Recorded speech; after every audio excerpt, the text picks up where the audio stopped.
Shalom mes bien-aimés dans le Seigneur, je vous salue au nom de notre Seigneur Jésus-Christ et bienvenue sur ezotono.com présenté par la sœur Carmen Gemba en Italie. Dekolanga yo ozitana yo ya koyoka biso tika nzambe ya lola apambola yo nzambe ya lola amona yo pe abatela pomoi na yo na libota na yo.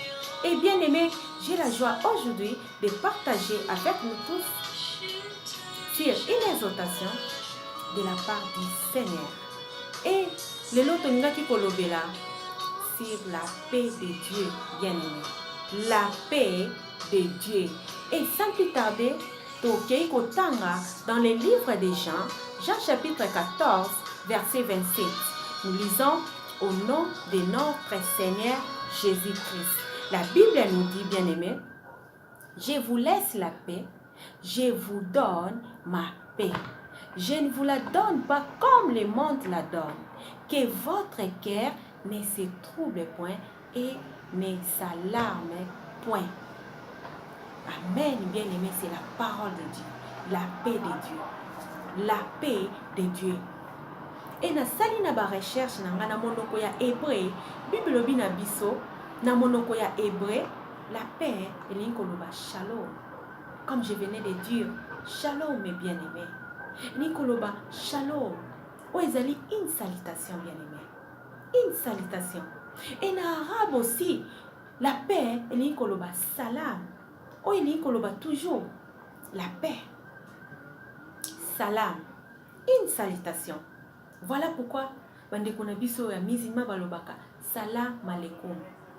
Et biso tolobaka shalom mon frère, shalom ma sœur. On dit koloba tout simplement que la paix de Dieu soit sur toi ma sœur, que la paix de Dieu soit sur toi mon frère.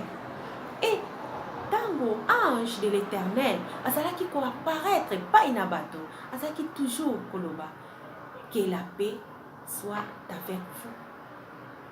Et Jésus-Christ aussi, après la résurrection, tant qu'il peut s'apparaître pas une disciple, il toujours que la paix soit avec vous tous. Une salutation. Et c'est aussi au revoir, bien-aimés. Ce qui t'otangi na ba épître, il y a apôtre Paul, Kobandana et Bandeli, Penasuka. Il commençait toujours par une salutation et il finissait toujours par au revoir, la paix. Apôtre Paul Azaki toujours koloba. Que la paix vous soit donnée de la part de notre Seigneur Jésus-Christ. Et Nasuka Azaki kosukisa. Que la paix de Dieu vous soit donnée, vous tous. Que la paix soit avec vous tous. Voilà. La paix de Dieu. Et à Ototangi, Jésus parlait à ses disciples bien-aimés que je vous laisse la paix et je vous donne ma paix. Comment obtenir cette paix, bien-aimés? Comment obtenir cette paix, la paix de Dieu? Et ce qui Ototangi na mokanda ya Romains 5, verset 1, la Bible nous dit, étant donc justifiés par la foi, nous avons la paix avec Dieu par notre Seigneur Jésus-Christ. Wow. Nous avons la paix avec Dieu par notre Seigneur Jésus-Christ. Par l'intermédiaire de notre Seigneur Jésus-Christ, bien-aimé.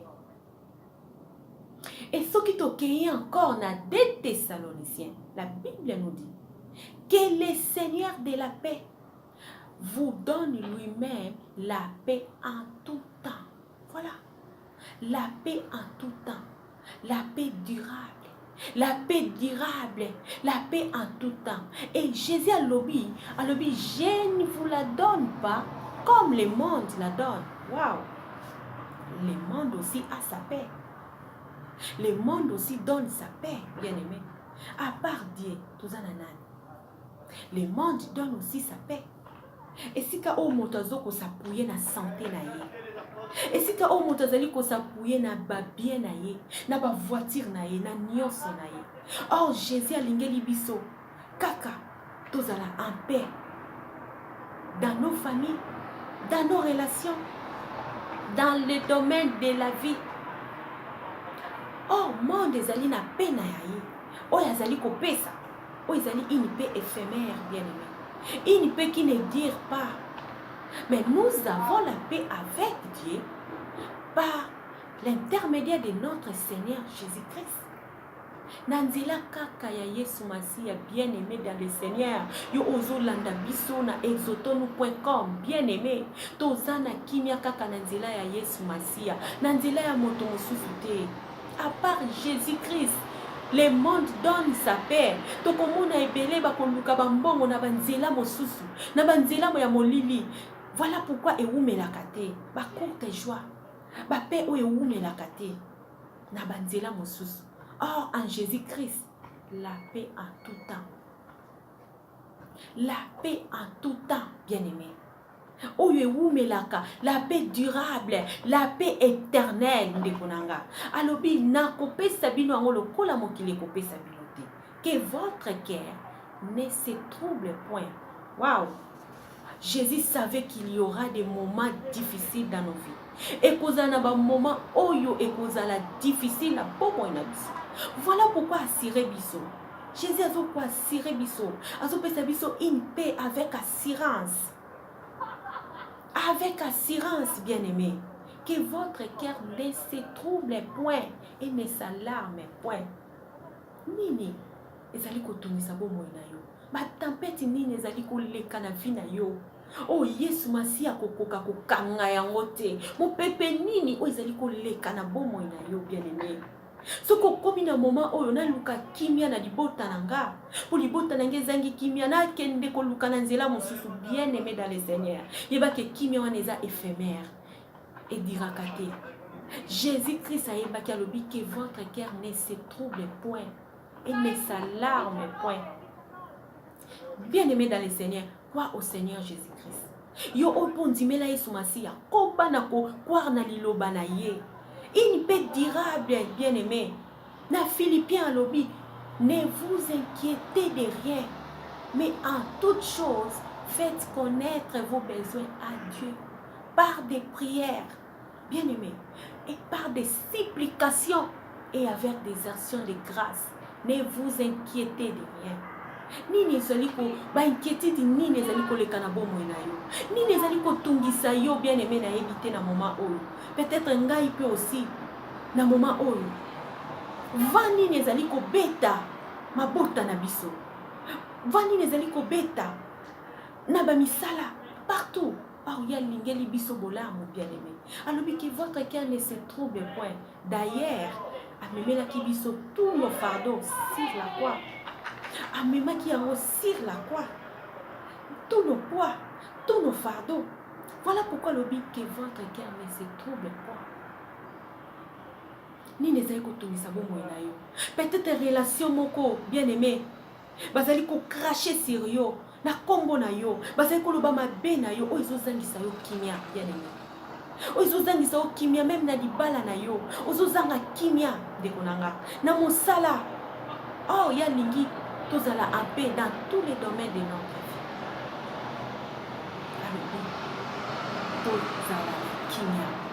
Que votre cœur ne se trouble point, bandekonangai. Ne se trouble point. Bien-aimé dans le Seigneur, Jésus-Christ veut que du bien dans nos vies. Il veut que du bien dans nos vies, bien-aimés. Voilà. Après, c'est une tranquillité. Que votre cœur ne se trouble point.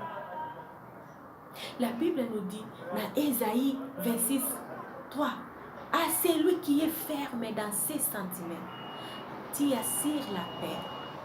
La paix parce qu'il confie en toi. À celui qui est ferme dans ses sentiments, tu assures la paix.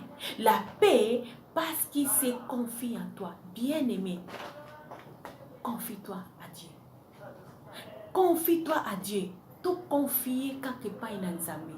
To pesa bomo ina biso pa ina Nzambe. Oyo nyonso mi pepe nyonso zo leka na bomo ina biso. To memango pa ina Nzambe. To zana confiance pa ina ye. Na habite na nani oyo se confiaka. Voilà pourquoi l'obi maudit c'est lui qui se confie à l'homme. Voilà peut-être na ba relation. ozozanga kimia. Voilà peut-être na makambo ebele ozozanga kimia. Malobi premièrement, to se confier pas na ye. Maudit, c'est lui qui se confie alors. Bien-aimé, confie-toi à Dieu. Azali komemela biso assurance oyo na kimia na ye. Il nous donne une tranquillité. Azali aussi kopesa biso yango. Nini oyo ezolitungisa yo? Peut-être likambo moko boyo sali. Ozozangisa o kimia lisumu nini osali. Même lisumu alobi erré c'est lui dont la transgression est enlevée, dont les pardons et dont les péchés est pardonné, bien-aimé. Nous avons que la paix dans le pardon du péché aussi. Et comme il a dit, paix du cœur, la paix totale, la paix complète de Dieu. Alors, ne vous inquiétez de rien. Ndekonanga, vous allez vous inquiéter na nini. Nini oye koki koleka makasi na Yesu Masia.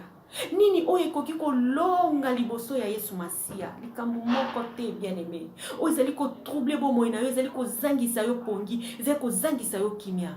Na Yesu Masia, ezali ne loko te. Koluka yango na mokili te.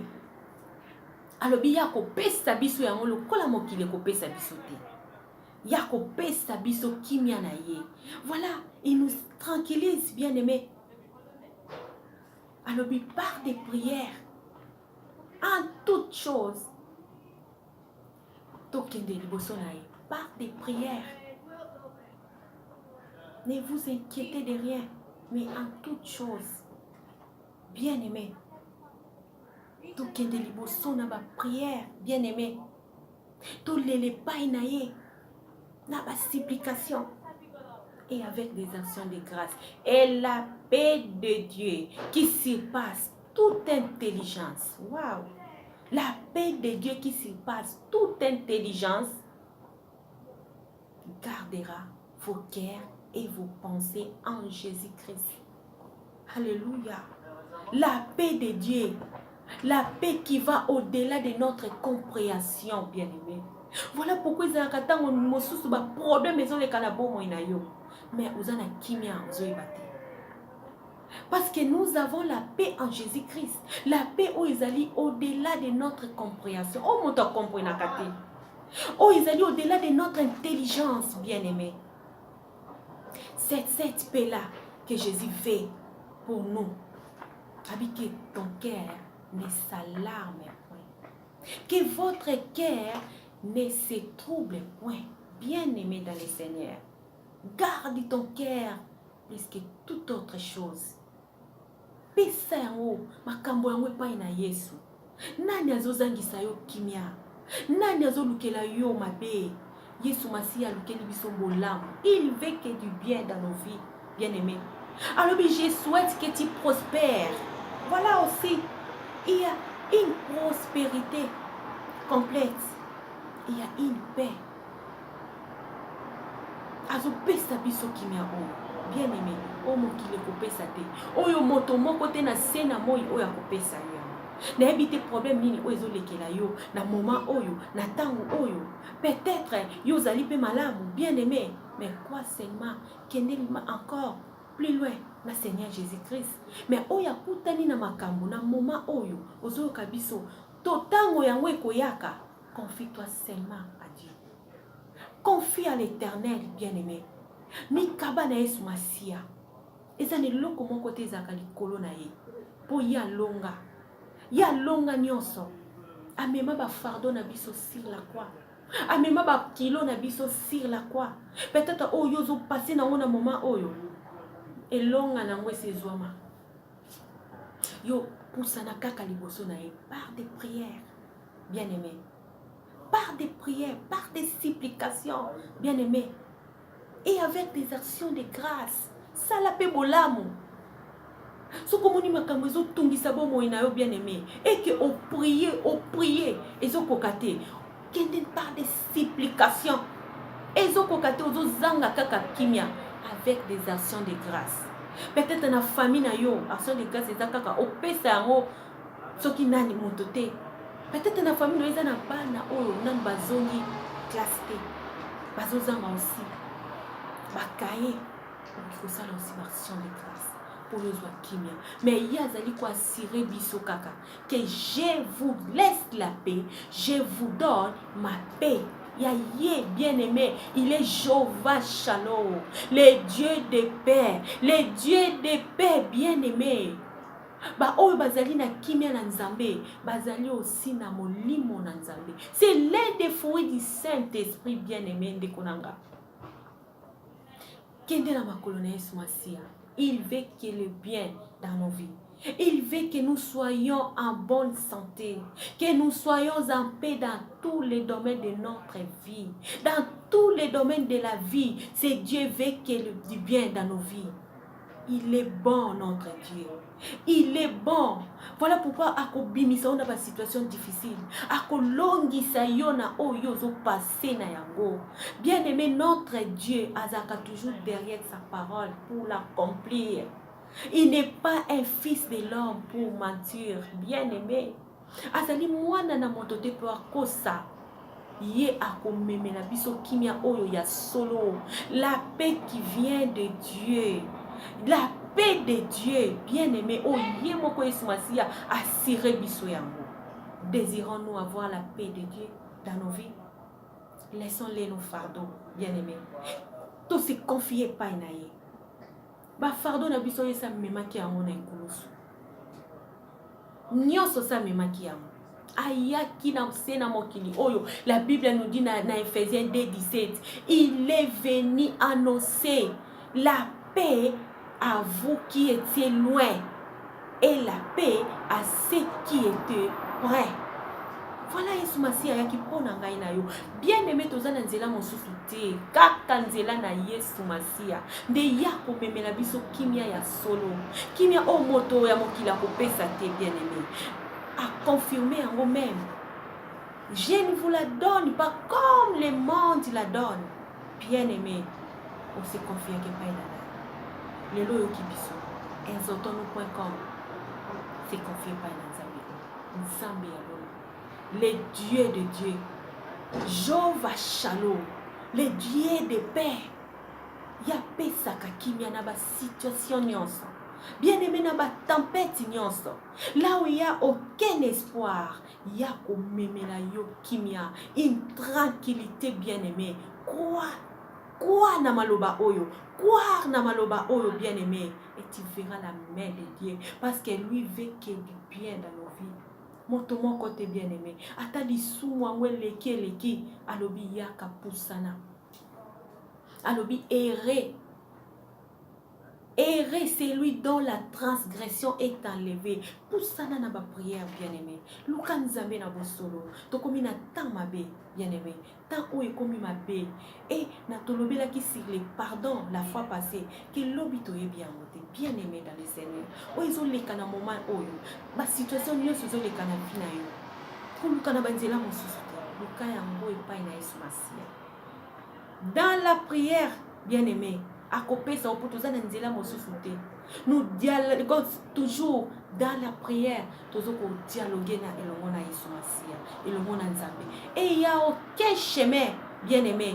Il y a Yesu Masia. Notre Dieu est vivant. Il est vivant, il est réel. Il est vivant, il est réel, bien aimé. Et il est toujours là derrière sa parole pour l'accomplir. Bien aimé oyo kibiso tika nzambe ya lola apambola yo nzambe oyo amona kabisika nyonso nzambe oyo amoni yo ayoki bosenga na yo nzambe wana atala yo, bien aimé. Tika nzambe wana ya lola akokisa apesa kimia a tranquilliser situation oyo zolekisa na moment oyo ya ko tranquilliser yango nzambe oyo akangaki mopepe nzambe wana ya lola aza nzambe malamu pusana liboso na ye. Bien aimé, lobela ye nyonso, bien aimé. Tozana moto mosusu te. Tokende bobele pai na Yesu Masia. Moto moko ta posa ona nzela mosusu. Tozana nzela mosusu te.